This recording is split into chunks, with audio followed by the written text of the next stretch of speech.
ओ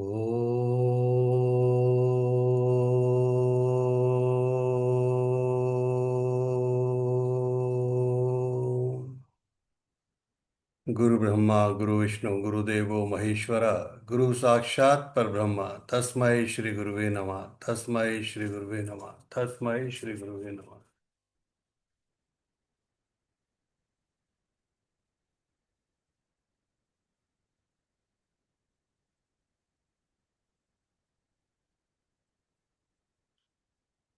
Shrimad Bhagavad Gita द्वादशोध्याय 12th अध्याय 12वां अध्याय। ओम श्री परमात्मे नमः। एकादश अध्याय के अंत में श्री कृष्ण ने बार बार बल दिया कि अर्जुन, मेरा यह स्वरूप जिसे तूने देखा तेरे सिवाय ना पहले कभी देखा गया और ना भविष्य में कोई देख सकेगा।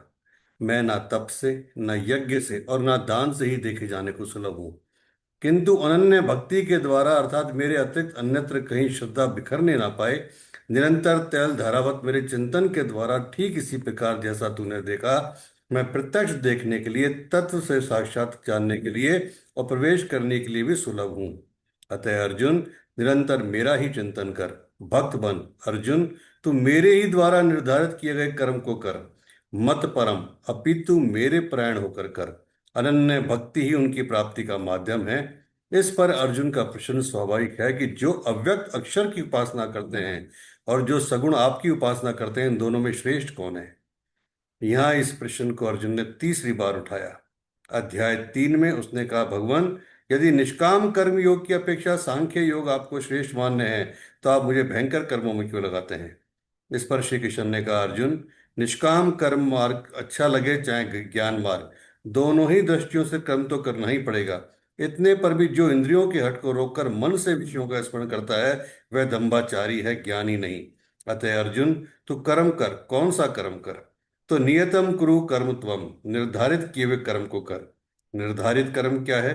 तो बताया कि यज्ञ की प्रक्रिया ही एकमात्र कर्म है। यज्ञ की विधि को बताया, जो आराधना चिंतन की विधि विशेष है, परम में प्रवेश दिलाने वाली प्रक्रिया है। जब निष्काम कर्म मार्ग और ज्ञान मार्ग दोनों में ही कर्म करना है, यथार्थ कर्म करना है, क्रिया एक ही है, तो अंतर कैसा। भक्त कर्मों का समर्पण करके इष्ट के आश्रित होकर यज्ञार्थ कर्म में प्रवृत्त होता है, तो दूसरा सांख्य योगी अपनी शक्ति को समझकर उसी क्रम में प्रवृत्त होता है, पूरा श्रम करता है।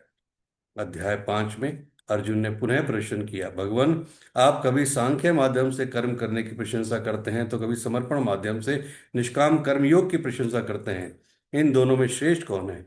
यहाँ तक अर्जुन समझ चुका है कि कर्म दोनों दृष्टियों से करना होगा, फिर भी दोनों में श्रेष्ठ मार्ग वह चुनना चाहता है।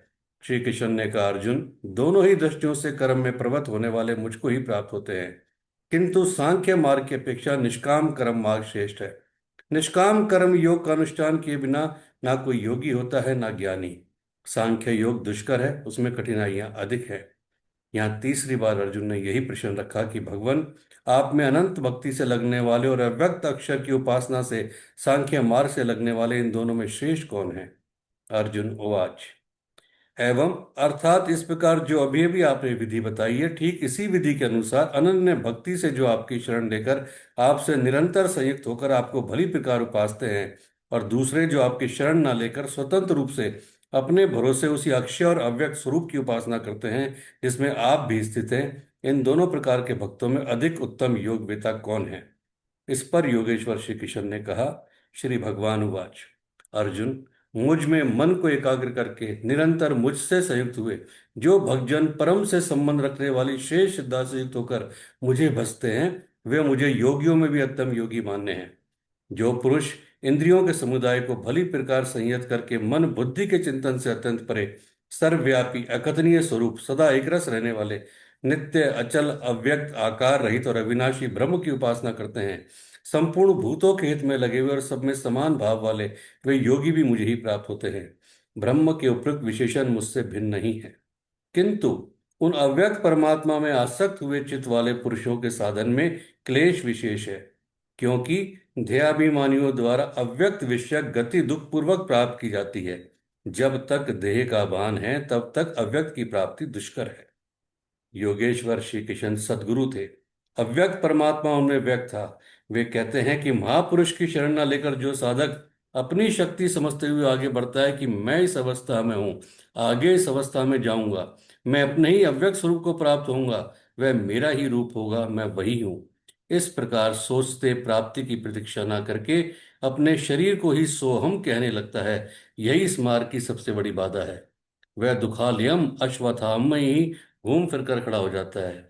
किंतु जो मेरी शरण लेकर चलता है, वह जो मेरे परायण होकर संपूर्ण कर्मों अर्थात आराधना को मुझ में अर्पण करके अनन्य भाव से योग अर्थात आराधना प्रक्रिया के द्वारा निरंतर चिंतन करते हुए बसते हैं, केवल मुझ में चित्त लगाने वाले उन भक्तों का मैं शीघ्र ही मृत्यु रूप संसार सागर से उद्धार करने वाला होता हूँ।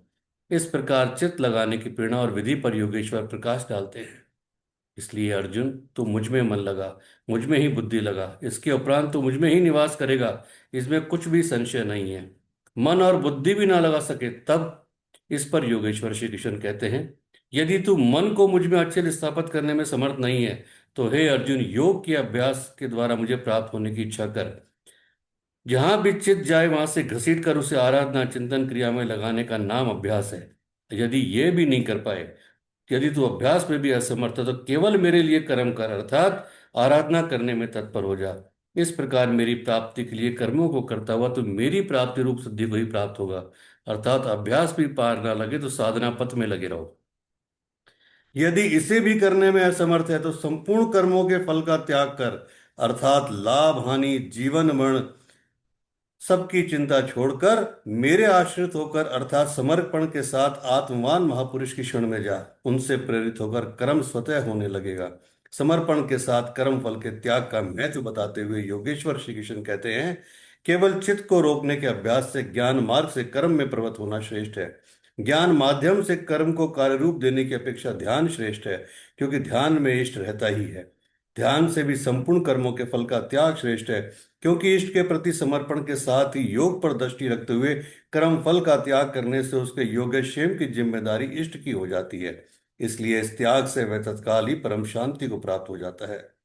अभी तक योगेश्वर श्री कृष्ण ने बताया कि अव्यक्त की उपासना करने वाले ज्ञान मार्गी से समर्पण के साथ कर्म करने वाला निष्काम कर्मयोगी श्रेष्ठ है। दोनों एक ही कर्म करते हैं, किंतु ज्ञान मार्गी के पथ में व्यवधान अधिक है। उसके लाभ हानि की जिम्मेदारी स्वयं पर रहती है, जबकि समर्पित भक्त की जिम्मेदारी महापुरुष पर होती है। इसलिए वह कर्म फल त्याग द्वारा शीघ्र ही शांति को प्राप्त होता है। अब शांति प्राप्त पुरुष के लक्षण बताते हैं। इस प्रकार शांति को प्राप्त हुआ जो पुरुष सब भूतों में द्वेष भाव से रहित, सबका प्रेमी और हेतु रहित दयालु है, और जो ममता से रहित अहंकार से रहित सुख दुख की प्राप्ति में सम तथा क्षमावान है, जो निरंतर योग की पराकाष्ठा से संयुक्त है, लाभ तथा हानि में संतुष्ट है, मन तथा इंद्रियों सहित शरीर को वश में किए हुए है, दृढ़ निश्चय वाला है, वह मुझ में अर्पित मन बुद्धि वाला मेरा भक्त मुझे प्रिय है। जिससे कोई भी जीव उद्वेग को प्राप्त नहीं होता, जो स्वयं भी किसी जीव से उद्विग्न नहीं होता, हर्ष संताप भय समस्त विक्षोभों से मुक्त है, वह भक्त मुझे प्रिय है। साधकों के लिए यह श्लोक अत्यंत उपयोगी है। उन्हें इस ढंग से रहना चाहिए कि उनके द्वारा किसी के मन को ठेस ना लगे। इतना तो साधक कर सकते हैं, किंतु दूसरे लोग इस आचरण से नहीं चल सकते। वे तो संसारी हैं, वे आग उगलते हैं, कुछ भी कहते हैं, किंतु पथिक को चाहिए कि अपने हृदय में उनके द्वारा उनके आघातों से उथल पथल ना होने दे। चिंतन में सुरत लगी रहे, क्रम ना टूटे। उदाहरण के लिए आप स्वयं सड़क पर नियमानुकूल बाएं से चल रहे हैं, कोई मदिरा पीकर चला आ रहा है, उससे बचना भी आपकी जिम्मेदारी है। जो पुरुष आकांक्षाओं से रहित सर्वथा पवित्र है, दक्ष अर्थात आराधना का विशेषज्ञ है, श्री कृष्ण के अनुसार कर्म एक ही है, नियत कर्म आराधना चिंतन। उसमें जो दक्ष है, जो पक्ष विपक्ष से परे है, दुखों से मुक्त है, सभी आरंभों का त्यागी, वह मेरा भक्त मुझे प्रिय है। करने योग्य कोई क्रिया उसके द्वारा आरंभ होने के लिए शेष नहीं रहती। जो ना कभी हर्षित होता है, ना द्वेष करता है, ना शोक करता है, ना कामना करता है, जो शुभ अशुभ संपूर्ण कर्मों के फल का त्यागी है, जहाँ कोई शुभ विलग नहीं है, अशुभ शेष नहीं है, भक्तों की इस पराकाष्ठा से युक्त वह पुरुष मुझे प्रिय है। जो पुरुष शत्रु और मित्र में मान अपमान में सम है, जिसके अंतःकरण की वृत्तियां सर्वदा शांत है, सर्दी गर्मी सुख दुख आदि द्वंद्वों में सम और आसक्ति रहित है, जो निंदा और स्तुति को समान समझने वाला है, मननशीलता की चरम सीमा पर पहुंचकर जिसकी मन सहित इंद्रियां शांत हो चुकी हैं, जिस किसी प्रकार शरीर निर्वाह होने में जो सदैव संतुष्ट है, जो अपने निवास स्थान में ममता से रहित है, भक्ति की पराकाष्ठा पर पहुंचा हुआ वह स्थिर बुद्धि वाला पुरुष मुझे प्रिय है। जो मेरे परायण हुए हार्दिक श्रद्धा युक्त पुरुष इस उपयुक्त धर्म में अमृत का भली प्रकार सेवन करते हैं, वे भक्त मुझे अतिशय प्रिय हैं। गत अध्याय के अंत में योगेश्वर श्री कृष्ण ने कहा कि अर्जुन, तेरे सिवाय ना कोई पाया है ना पा सकेगा जैसा तूने देखा, किंतु अनन्य भक्ति अथवा अनुराग से जो बसता है वैसी प्रकार मुझे देख सकता है, तत्व के साथ मुझे जान सकता है और मुझे प्रवेश भी पा सकता है। अर्थात परमात्मा ऐसी सत्ता है जिसको पाया जाता है, अतः अर्जुन भक्त बन जा। अर्जुन ने इस अध्याय में प्रश्न किया कि भगवान, अनन्य भाव से जो आपका चिंतन करते हैं और दूसरे वे जो अक्षर अव्यक्त की उपासना करते हैं, इन दोनों में उत्तम योगवेता कौन है? योगेश्वर श्री कृष्ण ने बताया कि दोनों मुझे ही प्राप्त होते हैं, कि मैं अव्यक्त स्वरूप हूँ, किंतु जो इंद्रियों को वश में रखते हुए मन को सब ओर से समेटकर अव्यक्त परमात्मा में आ सकते हैं, उनके पथ में क्लेश विशेष है। जब तक देह का भान है, तब तक अव्यक्त स्वरूप की प्राप्ति दुखपूर्ण है, क्योंकि अव्यक्त स्वरूप तो चित्त के निरोध और विलय काल में मिलेगा। उसके पूर्व उसका शरीर ही बीच में बाधक बन जाता है। मैं हूं, मुझे पाना है, मुझे पाना है कहते कहते अपने शरीर की ओर घूम जाता है। उसके लड़खड़ाने की अधिक संभावना है। अतः अर्जुन, तू संपूर्ण कर्मों को मुझ में अर्पण करके अनन्य भक्ति से मेरा चिंतन कर। जो मेरे परायण भक्तजन संपूर्ण कर्मों को मुझ में अर्पण करके मानव शरीरधारी उस मुझ सगुण योगी के रूप के ध्यान द्वारा तेला धर्मरत निरंतर चिंतन करते हैं, उनका मैं शीघ्र ही संसार सागर से उद्धार करने वाला हो जाता हूँ। अतः भक्ति मार्ग श्रेष्ठ है। अर्जुन, मुझ में मन को लगा, मन ना लगे तो लगाने का अभ्यास कर। जहां भी चित जाए पुनः घसीट कर उसका निरोध कर। यह भी करने में असमर्थ है तो कर्म कर। कर्म एक ही है, यज्ञार्थ कर्म। तू कार्यम कर्म करता भर जा, दूसरा ना कर उतना ही कर, पार लगे चाहे ना लगे। यदि यह भी करने में असमर्थ है तो स्थित प्रज्ञ आत्मवान तत्वज्ञ महापुरुष की शरण होकर संपूर्ण कर्म फलों का त्याग कर। ऐसा त्याग करने से तू परम शांति को प्राप्त हो जाएगा। तत्पश्चात परम शांति को प्राप्त हुए भक्त के लक्षण बताते हुए योगेश्वर श्री कृष्ण ने कहा, जो संपूर्ण भूतों में द्वेष भाव से रहित है, जो करुणा से युक्त और दयालु है, ममता और अहंकार से रहित है, वह भक्त मुझे प्रिय है। जो ध्यान योग में निरंतर तत्पर आत्मवान आत्मस्थित है, वह भक्त मुझे प्रिय है। जिससे ना किसी को उद्वेग प्राप्त होता है और जो स्वयं भी किसी से उद्वेग को प्राप्त नहीं होता, ऐसा भक्त मुझे प्रिय है। जो शुद्ध है, दक्ष है, व्यथाओं से उपराम है, सर्वारंभों को त्याग कर जिसने पार पा लिया है, ऐसा भक्त मुझे प्रिय है। संपूर्ण कामनाओं का त्यागी और शुभाशुभों का पार पाने वाला भक्त मुझे प्रिय है। जो निंदा स्तुति में समान और मौन है, मन सहित जिसकी इंद्रियां शांत और मौन है, जो किसी भी प्रकार शरीर निर्वाह में संतुष्ट और रहने के स्थान में ममता से रहित है, शरीर रक्षा में भी जिसकी आसक्ति नहीं है, ऐसा स्थित प्रज्ञा भक्तिमान पुरुष मुझे प्रिय है। इस प्रकार श्लोक 11 से 29 तक योगेश्वर श्री कृष्ण ने शांति प्राप्त योग युक्त भक्त की रहनी पर प्रकाश डाला, जो साधकों के लिए उपादेय है।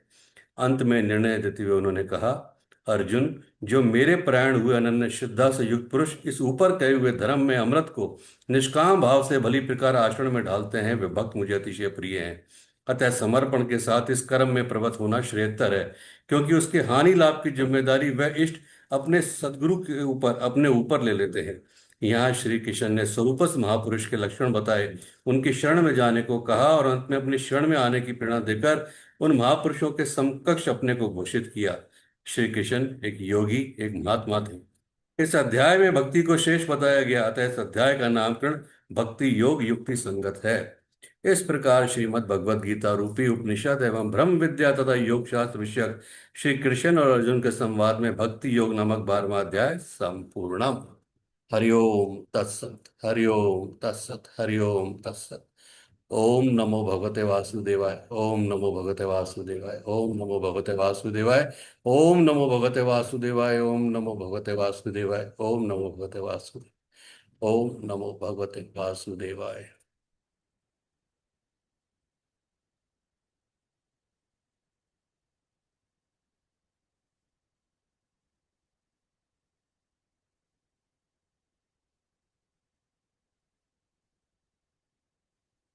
एक किसान था,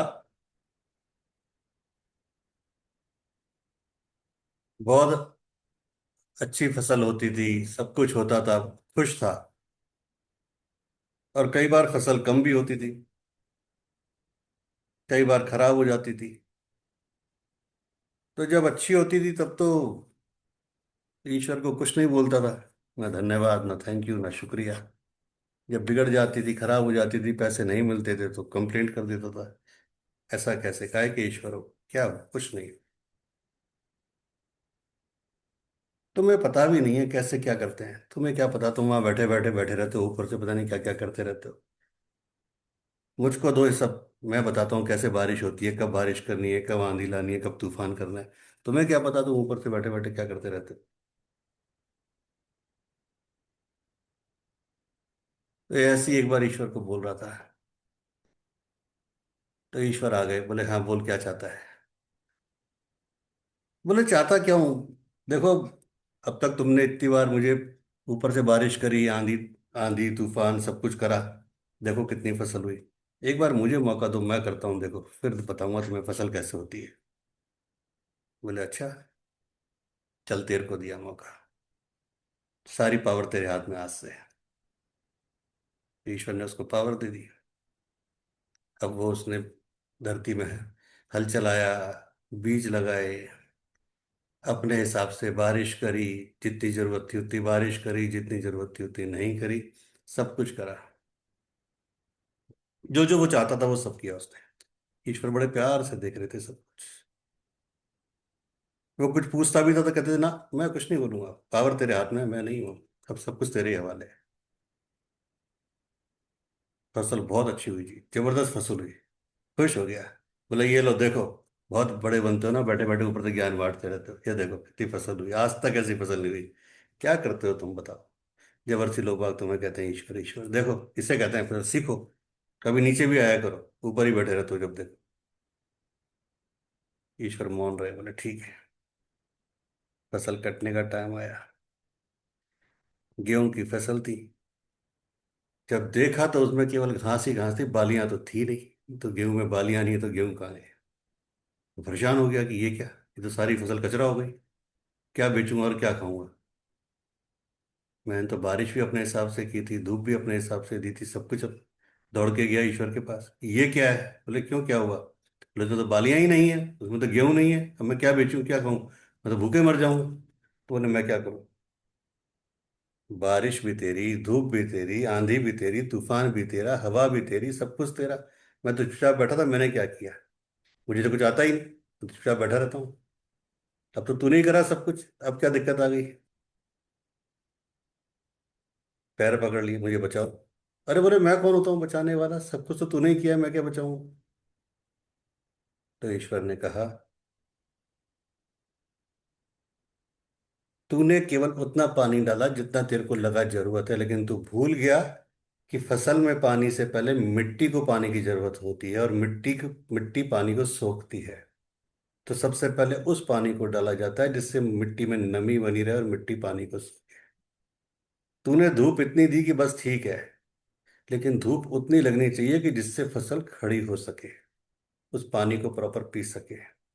तूने हवा इतनी चलाई कि बस पत्ते हिले ना, लेकिन हवा इतनी देनी चाहिए कि जिससे अगर कल को आंधी तूफान भी आए तो वो फसल खड़ी रहे। ईश्वर ने बोला कि हम अपने बच्चों के साथ भी यही करते हैं, और तुम भी यही करते हो कि तुम उनको बचा के रखते हो हर तरीके से। या किसी को भी, या तुम मेरी शरण भी आते हो तो तुम कहते हो कि बस हमें बचा लो। लेकिन मुझे पता है कि जब तक तुम्हें वो धूप नहीं लगेगी, जब तक तुम्हें वो आंधी और बारिश की और तूफान के थपेड़े नहीं लगेंगे, तब तक तुम खड़े नहीं रह सकते। और अगर मैंने तुम्हें सेम ऐसा कर दिया कि तुम्हें मैंने आउटडोर की जगह अगर इंडोर का प्लांट बना दिया, तो बस केवल लोगों के इंडोर प्लांट ही बन के रह जाओगे कि हाँ अच्छा पौधा है। कुछ नहीं सीख पाओगे, कुछ नहीं कर पाओगे। इस ना इनमें बाली होंगी ना कुछ होगा। तो जब तक धूप के थपेड़े या हर चीज प्रॉपर नहीं लगती है, इसीलिए मैं किसी को, इसलिए लोग बाग मेरे पास खूब आते हैं, रोज आते हैं कि मैं इतना टाइम हो गया संघर्ष करते हुए, इतना टाइम हो गया दुख देखते हुए, इतना टाइम हो गया ये करते हुए, कब कब कब आखिर कब। लेकिन मुझे पता है कि वो कब आना है, अभी कुछ बाकी है, अभी कुछ बाकी है, अभी कुछ बाकी है। मैं पकाता हूँ, पूरी तरह पकाता हूँ। और जब पक जाता है तो फिर उसको फल देता हूँ। लेकिन तुम उतना पेशेंस नहीं रख पाते हो, धैर्य नहीं रख पाते हो, और अपने हिसाब से चलना चाहते हो, और होता क्या है, होता है रिजल्ट इन बालियों की तरह। इसलिए वो पेशेंस रखना बहुत जरूरी है, वो धैर्य रखना बहुत जरूरी है कि ये क्वेश्चन कि कब क्या होना है कैसे होना है वो सब सेट, वो जगत पिता है, वो खुद बोले कि मैं सब जानता हूँ कि मुझे कब करना है, क्या करना है, कैसे करना है, कैसे नहीं करना है। लेकिन मैं चाहता हूँ कि एक बार ये दुख के सागर, जितने भी दुख के बादल हैं, एक साथ दूर हो जाए। क्योंकि जब मैं दुख देता हूं तो एक साथ फिर उसने पूछा कि आप एक साथ दुख क्यों देते हैं, टुकड़ों में दे दो। तो उन्होंने बोला कि अगर मैं आज दुख दूंगा फिर कल सुख दूंगा फिर आज दुख दूंगा तो तुम ना दुख समझ पाओगे ना सुख समझ पाओगे।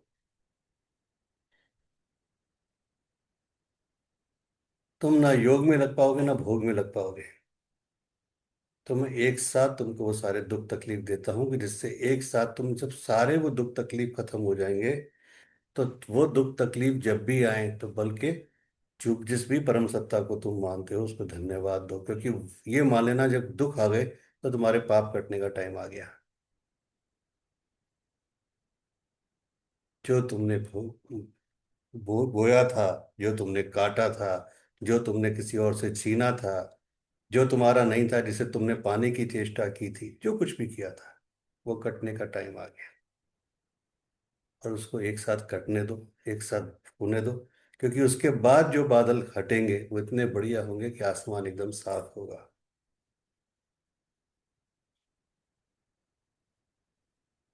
तो इसलिए कभी भी ईश्वर से ये नहीं कहना चाहिए कि मेरे साथ ही क्यों, कब तक, कब होगा, कैसे होगा। जब हम किसी के शरण जाते हैं, जब हम किसी को मानते हैं तो उसको पूर्ण विश्वास करना चाहिए। जब आप किसी गाड़ी में बैठते हैं तो ड्राइवर पे भरोसा करना ही पड़ेगा कि तरीके से पहुंचाएगा। आधा अधूरा भरोसा तो ना आपको तरीके से बैठने देगा ना ड्राइवर को गाड़ी चला, भैया संभल के, भैया संभल के, भैया धीरे, भैया देखो गड्ढा है। वो कहेगा मैडम प्लीज मुझे पता है मैं सालों से चला रहा हूँ।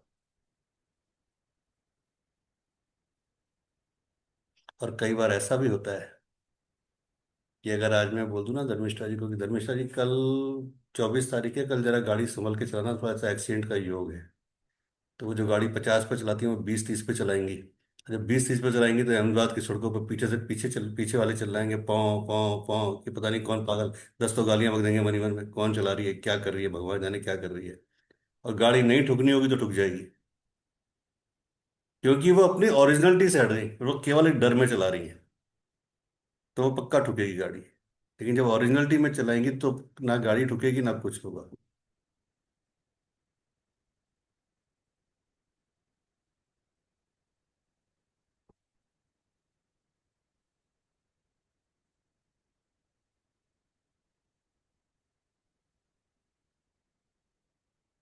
किसी ने ऐसे ही नहीं बोला कि हर किसी को मुकम्मल जहां नहीं मिलता, किसी को जमी तो किसी को आसमान नहीं मिलता, है ना।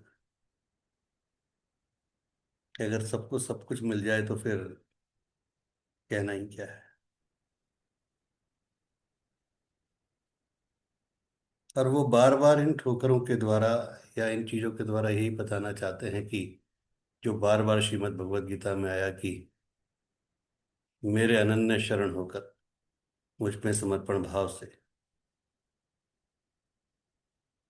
ना सर्दी ना गर्मी ना दुख ना बारिश, कुछ नहीं, जो कुछ है सब स्वीकार। जब ये वाली भावना आ जाती है तो यकीन मानना कि वास्तव में वो हाथ खुद पकड़ता है, गोद में लेके चलता है, हाथ भी नहीं पकड़ता, गोद में लेके चलता है। सीरियसली गोद में लेके चलता है, एक बच्चे की तरह लेके चलता है। आपको पता भी नहीं चलेगा कि ये क्या हो गया, ये दुख का समय कैसे निकल गया, चाहे दुश्मन कितना भी ताकतवर क्यों ना हो। लेकिन जब तक उसके ऊपर कोई डाउट है, कुछ वो है या क्वेश्चन है, लॉजिक्स हैं, तब तक नहीं होता।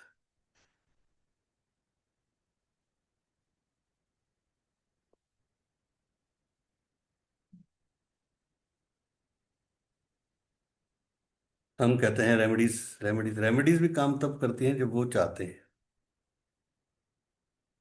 क्योंकि जब उनके ऊपर विश्वास ही नहीं है तो करो कितनी रेमेडीज, वो आपके रेमेडीज को माइंड को ही फेर देंगे। आज रात को 9 बजे रेमेडीज करनी है, 9 बजे आपको बिजी कर देंगे, कुछ ऐसा कर देंगे कि आप कर ही नहीं पाओगे, कर लो। उनकी बिना मर्जी के तो पत्ता भी नहीं हिल सकता। तो जब होना ही सब कुछ उनकी मर्जी से है, तो फिर उन्हीं को छोड़ के चलें। हाँ, कर्म जरूर करना है। फिर क्वेश्चन आ सकता है कि फिर करें क्यों? करें इसलिए कि कर्म तो करना पड़ेगा।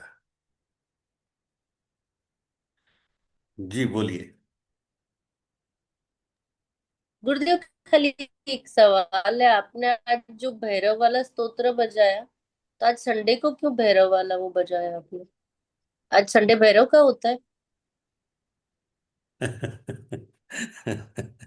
ऐसी इच्छा कर, खाली ऐसी इच्छा, पूछ लो गुरु। इच्छा इच्छा कर रही थी उनको सुनने की कुछ। नहीं गुरुदेव, कल मुझे सपने में आया था, तो फिर मुझे जो मुझे जो क्वेश्चन रहता है वो कहीं ना कहीं से उसका आंसर मिलता है, पर जो क्वेश्चन आया उसका आंसर आ गया, पर वो क्यों आया वो नहीं पता होता, इसके लिए मैं पूछती हूँ गुरुदेव। क्या आया था सपने में? भैरव जी आए थे? हाँ गुरुदेव, एक्चुअली पूरे क्लियर नहीं आए थे। फिर इंस्टाग्राम पे स्क्रॉल करते करते मैंने देखा तो सेम वही पिक्चर मुझे मिला, फिर उसको जूम करके देखा तो भैरव का था। तो फिर मुझे लगा कि आज कुछ होगा भैरव का, और आपने वो वही संडे नॉर्मली किया। भैरव तो जी का बन रहता है। संडे किसका भैरव का होता है संडे? हाँ जी। अच्छा। सूर्यदेव और भैरव। हाँ, मुझे तो सूर्य देव बजा था गुरुदेव, तो मैं तो उसी लिए फिर आपने बजाया, तो मुझे लगा कि नहीं, जो मैसेज मुझे मिल रहा है वो करेक्ट मिल रहा है, पर वो क्यों मिलता है वो नहीं पता होता है गुरुदेव।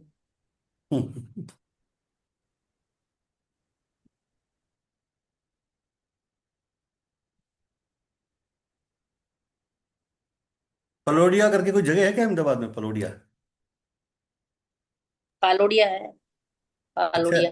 वहाँ पे एक गौशाला है, वो कोई बेच रहा है, कोई मैडम है वो चलाती है, वो उनकी थोड़े हस्बैंड की प्रॉब्लम है, वो सेल करना चाह, मतलब गैया बेचना चाहती है। 29 गाय हैं उनके पास, और बहुत अच्छी सेल वेल भी है उनकी। तो अगर कोई हो तो बताना मुझे, वो कई बार पूछ बोल चुकी है, सर बताना मुझे कुछ। गौशाला रन करती है वहाँ पे वो। अच्छा।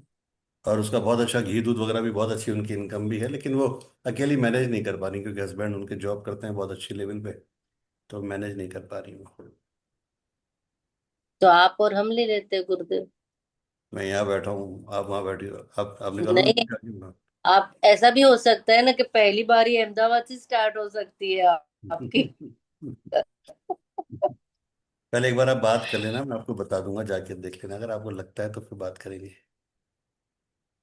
मुझे गुरुदेव इतना नहीं, क्योंकि अमित अमित ऑलवेज इन्वेस्ट करते, वो प्रॉपर्टी में इन्वेस्ट करते हैं मेरे नाम से।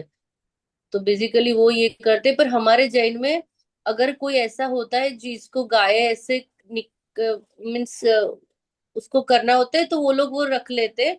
उनका खाना, गौशाला बहुत सारे बड़े बड़े हमारे जो मंदिर होते हैं उसमें पूरा उसका अलग से पूरा विधान होता है, उधर उनको टेक केयर बहुत अच्छे से कर लेते हैं। पर वो सेल आउट करके लेना तो चलो देख लेना नहीं आप, मैंने तो आपको बस नोटिस में डाला है। और गाय भी उनके पास गिर गाय है। हो। है ना? तो गिर गाय अपने आप में वैसे ही बहुत अच्छा वो देती है। चलो। ठीक श्री है गुरु। रामचरितमानस, अयोध्या कांड।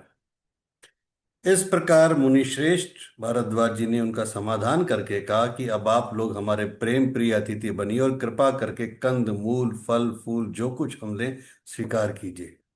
मुनि के वचन सुनकर भरत के हृदय में सोच हुआ कि ये बैमी के बड़ा बेणव संकोच आ पड़ा। फिर गुरुजनों की वाणी को महत्वपूर्ण समझकर चरणों की वंदना करके हाथ जोड़कर बोले, हे नाथ, आपकी आज्ञा को सिर चढ़ाकर उसका पालन करना ये मेरा परम धर्म है। भरत जी के ये वचन मुनिश्रेष्ठ के मन को अच्छे लगे। उन्होंने विश्वास पात्र सेवकों और शिष्यों को बुलाया और कहा कि भरत की पहनाई करनी चाहिए, जाकर कंद मूल फल लाओ।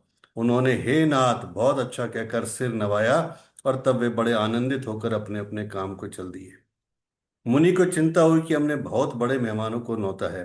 अब जैसा देवता हो वैसी उसकी पूजा भी होनी चाहिए। यह सुनकर रिद्धियां सिद्धियां अणिमा आ गईं और बोली कि हे गोसाई, जो आपकी आज्ञा हो सो हम करें। मुनिराज ने प्रसन्न होकर कहा, छोटे भाई शत्रुघ्न और समाज सहित भरत जी श्री रामचंद्र जी के विरह में व्याकुल हैं। इनका आतिथ्य सत्कार करके इनके श्रम को दूर करो। रिद्धि सिद्धि ने मुनिराज की आज्ञा को सिर चढ़ाकर अपने को बड़भागी समझा। सब सिद्धियां आपस में कहने लगी, श्री रामचंद्र जी के छोटे भाई भरत ऐसे अतिथि हैं जिनकी तुलना में कोई नहीं आ सकता। अतः मुनि के चरणों की वंदना करके आज वही करना चाहिए जिससे सारा राज समाज सुखी हो। ऐसा कहकर उन्होंने बहुत सारे सुंदर घर बनाए जिन्हें देखकर विमान भी विलकते हैं, लजा जाते हैं।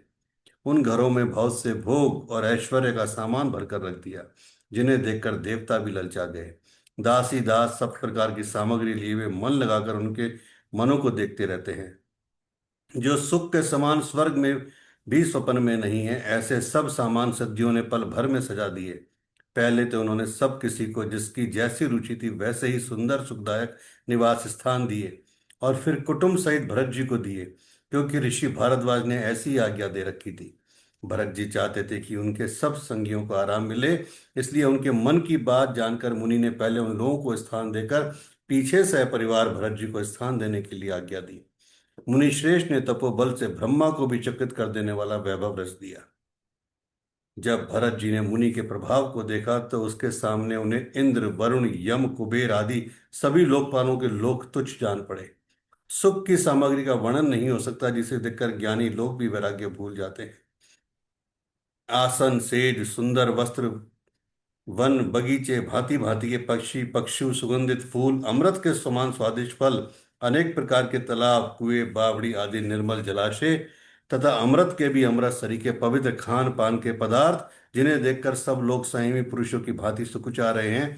सभी के डेरों में कामधेनु और कल्पवृक्ष, जिन्हें देखकर इंद्र और इंद्राणी को भी अभिलाषा होती है।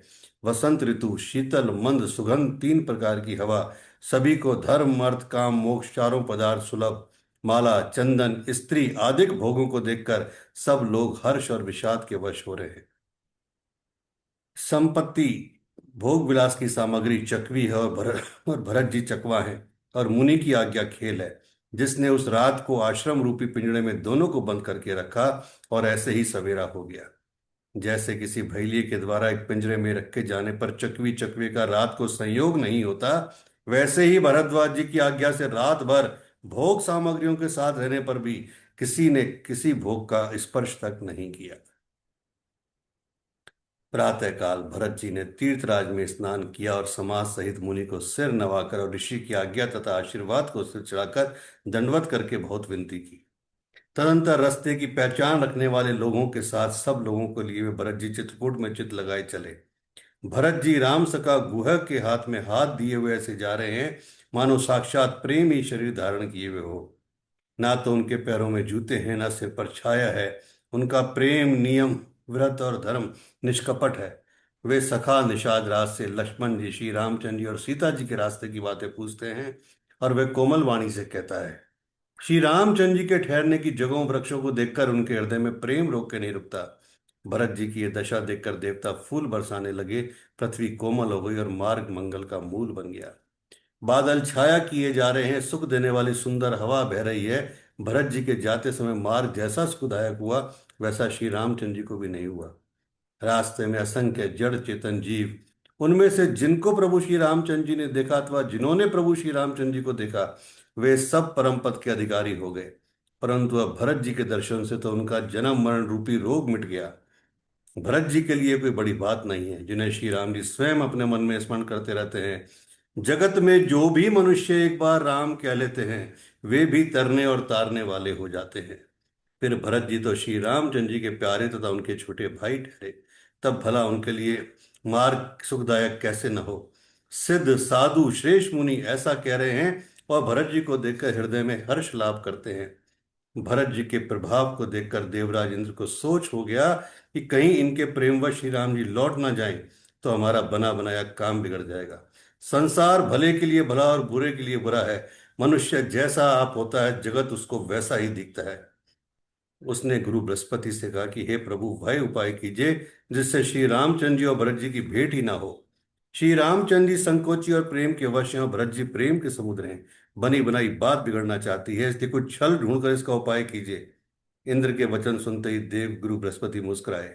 उन्होंने हजार नेत्रों वाले इंद्र को नेत्रों से रहित मूर्ख समझा और कहा कि हे देवराज, माया के स्वामी श्री रामचंद्र जी के सेवक के साथ कोई माया करता है तो वह उलटकर अपने ही ऊपर आ पड़ती है। उस समय तो श्री रामचंद्र जी का रुख जानकर कुछ किया था, परंतु इस समय कुचाल करने से हानि ही होगी। हे देवराज, श्री रघुनाथ जी का स्वभाव सुनो। वे अपने प्रति किए हुए अपराध से कभी रुष्ट नहीं होते, परंतु जो कोई उनके भक्त का अपराध करता है वह श्री राम की क्रोधाग्नि में जल जाता है। लोक और वेद दोनों में इतिहास प्रसिद्ध है। इस महिमा को दुर्वासा जी जानते हैं। सारा जगत श्री राम को जपता है। वे श्री राम जी जिनको जपते हैं, उन भरत जी के समान श्री रामचंद्र जी का प्रेमी कौन होगा। हे देवराज, रघुकुल श्रेष्ठ श्री रामचंद्र जी के भक्त का काम बिगाड़ने की बात मन में भी मत लाना। ऐसा करने से लोक में अपयश और परलोक में दुख होगा, और शोक का सामान दिनों दिन बढ़ता ही चला जाएगा। हे देवराज, हमारा उपदेश सुनो। श्री राम जी को अपना सेवक परम प्रिय है। वे अपने सेवक की सेवा से सुख मानते हैं, और सेवक के साथ वैर करने से बड़ा भारी वैर मानते हैं।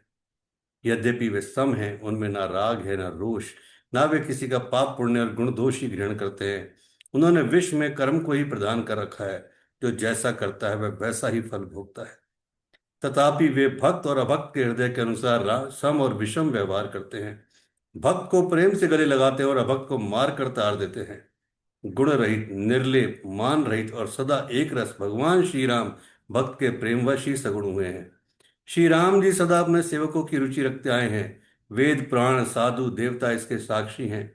ऐसा हृदय में जानकर कुटिलता छोड़ दो और भरत जी के चरणों में सुंदर प्रीति करो। हे देवराज इंद्र, श्री रामचंद्र जी के भक्त सदा दूसरों के हित में लगे रहते हैं। वे दूसरों के दुख से दुखी और दयालु होते हैं। फिर भरत जी तो भक्तों के शिरोमणि हैं, उनसे बिल्कुल ना डरो। प्रभु श्री रामचंद्र जी सत्य प्रतिज्ञा और देवताओं का हित करने वाले हैं, और भरत जी श्री रामचंद्र जी की आज्ञा के अनुसार चलने वाले हैं। तुम व्यर्थ ही स्वार्थ के विशेष वश होकर व्याकुल हो रहे हो। इसमें भरत जी का कोई दोष नहीं, तुम्हारा ही मोह है। देवगुरु बृहस्पति की शेष वाणी सुनकर इंद्र के मन में बड़ा आनंद हुआ, और उसकी चिंता मिट गई। तब हर्षित होकर देवराज फूल बरसाकर भरत जी के स्वभाव की सराहना करने लगे।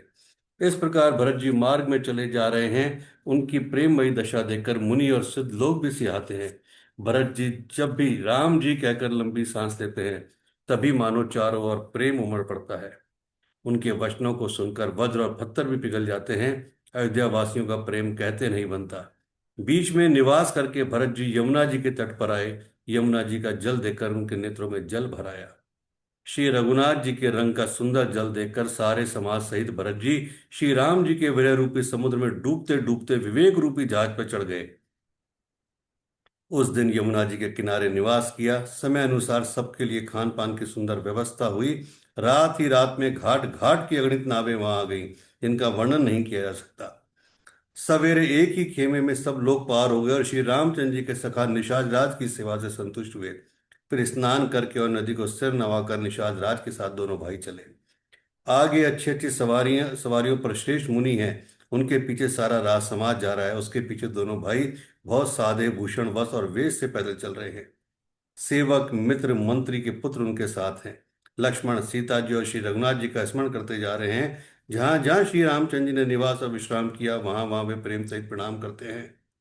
मार्ग में रहने वाले स्त्री पुरुष यह सुनकर घर और कामकाज छोड़कर दौड़ पड़ते हैं, और उनके रूप और प्रेम को देखकर सब जन्म लेने का फल पाकर आनंदित होते हैं। गांवों की स्त्रियां एक दूसरे से प्रेम पूर्वक कहती हैं कि सखी, ये राम लक्ष्मण है कि नहीं। हे सखी, इनकी अवस्था, शरीर और रंग रूप तो वही है। शील स्नेह उन्हीं के सदृश हैं, और चाल भी उन्हीं के समान है। परंतु हे सखी, इनका ना तो वह वेश है, ना सीता जी ही संग है, और इनके आगे चतुरंगनी सेना चली जा रही है। फिर इनके मुख प्रसन्न नहीं है, इनके मन में खेद है। हे सखी, इसी भेद के कारण संदेह होता है। उसका तर्क अन्य स्त्रियों के मन भाया। सब कहती हैं कि इसके समान चतुर कोई नहीं है। उसकी सराहना करके, और तेरी वाणी सत्य है, इस प्रकार उसका सम्मान करके दूसरी स्त्री मीठे वचन बोली। श्री राम जी के राज तिलक का आनंद जिस प्रकार से भंग हुआ, वह सब कथा प्रसंग प्रेम पूर्वक कहकर फिर वह भरत जी के शील स्नेह और सौभाग्य की सराहना करने लगी। वह बोली, देखो ये भरत जी पिता के दिए हुए राज्य को त्याग कर पैदल चलते और फलाहार करते हुए श्री रामचंद्र जी को मनाने के लिए जा रहे हैं। इनके समान आज कौन है। भरत जी का भाई बना भक्ति और इनके आचरण कहने सुनने से दुख और दोषों के आने वाले हैं। हे सखी, इनके संबंध में जो भी कहा जाए वह थोड़ा है। श्री रामचंद्र जी के भाई ऐसे क्यों ना हो। छोटे भाई शत्रुघ्न सहित भरत जी को देखकर हम सब भी आज धन्य स्त्रियों की गिनती में आ गई। इस प्रकार भरत जी के गुण सुनकर और उनकी दशा देखकर स्त्रियां पछताती हैं और कहती हैं, यह पुत्र कैकई जैसी माता के योग्य नहीं है। कोई कहती है इसमें रानी का दोष नहीं है, यह सब विधाता ने किया है जो हमारे अनुकूल है। कहाँ तो हम लोक और वेद दोनों की विधि से हीन, कुल और करतूत दोनों से मलिन तुच्छ स्त्रियां, जो बुरे देश और बुरे गांवों में बसती हैं, और स्त्रियों में भी नीच स्त्रियां। और कहाँ ये महान पुण्यों का परिणाम स्वरूप इनका दर्शन, ऐसा ही आनंद और आश्चर्य गांव गांव में हो रहा है, मानो मरुभूमि में कल्प वृक्ष उग गया हो। भरत जी का स्वरूप देखते ही रास्ते में रहने वाले लोगों के भाग्य खुल गए, मानो दैव योग से सिंगल द्वीप के बसने वालों को तीर्थराज प्रयाग सुलभ हो गया हो। इस प्रकार अपने गुणों सहित श्री रामचंद्र जी के गुणों की कथा सुनते और श्री रघुनाथ जी को स्मरण करते हुए भरत जी चले जा रहे हैं।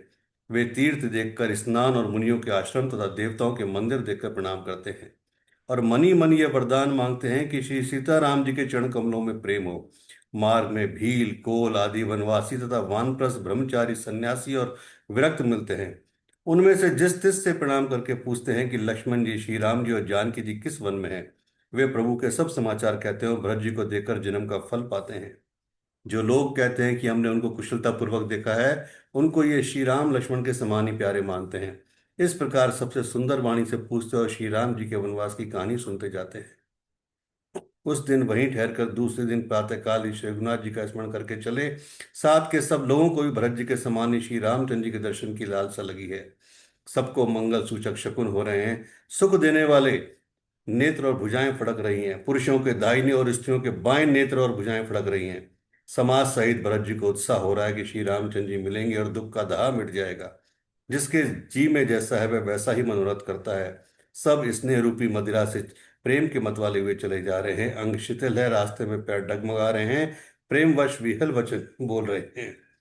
राम सका निषाद राज ने उसी समय स्वभावे की सुहावना पर्वत शिरोमणि कामदगिरि दिखलाया, जिसके निकट ही पयस्विनी नदी के तट पर सीता जी समेत दोनों भाई निवास करते हैं।